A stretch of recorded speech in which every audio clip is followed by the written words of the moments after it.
Ito yung exact location ng cellphone natin. Hi guys, mapagpalang araw. Sa video ito ay babahagi ko sa inyo kung paano i-locate ang ating mga cellphone kung ito ay mawala at kung paano i-locate yung partner nyo. At kung paano takutin kung sino man ang nagnakaw o may hawak ng ating mga cellphone. Kung interesado ka kung paano gawin, panoorin mo video. Ayan guys, kung halimbawa nga nawawala yung cellphone natin, unang-unang gagawin natin ay humiram tayo ng cellphone at makilogin. So ayun nga, ang una natin gagawin ay login natin sa Google, yung Google account natin na nakalogin doon sa ating nawawala nating cellphone. Pagkatapos, i-search natin yung Find My Device. Tap natin yung accept.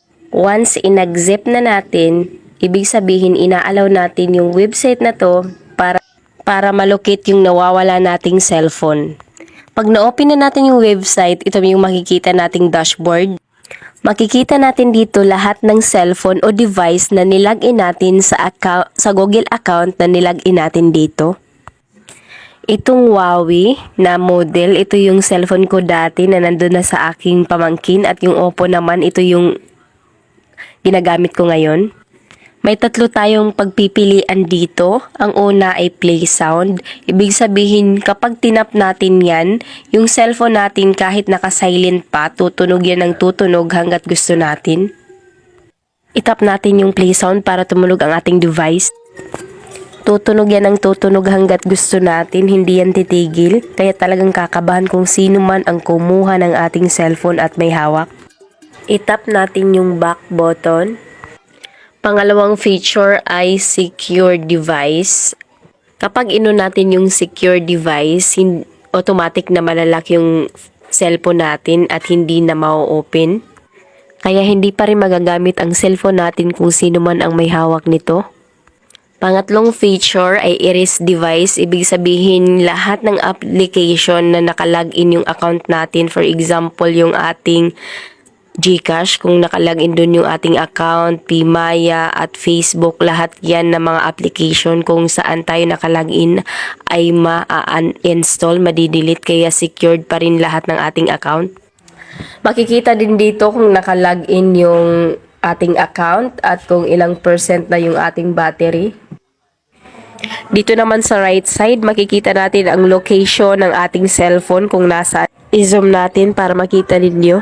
Dito sa map, meron tayong makikita na green na parang ma-cellphone. Ito yung exact location ng cellphone natin. Itap natin yan. Ito yung lalabas.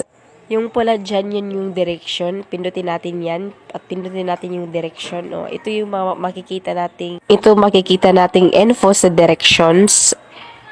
Lahat yan. Tapos, back na natin.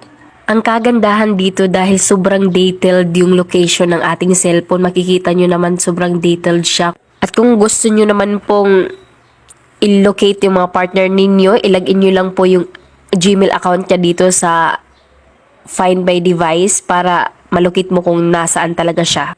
Pero syempre, bago ito gumana, meron muna tayong gagawing setup sa ating mga cellphone. Kaya kung interesado kayo, tapusin nyo yung video. Sunod po natin gagawin ay pumunta tayo sa settings. I-type natin ang Find My Device. Find My Device. I-tap natin ito. Kailangan po naka-turn on yan para malocate natin yung cellphone natin at magawa natin yung 3 feature na ng Find My Device para matakot yung nagnakaw ng cellphone natin. And sana po may natutunan kayo. Kung may natutunan kayo,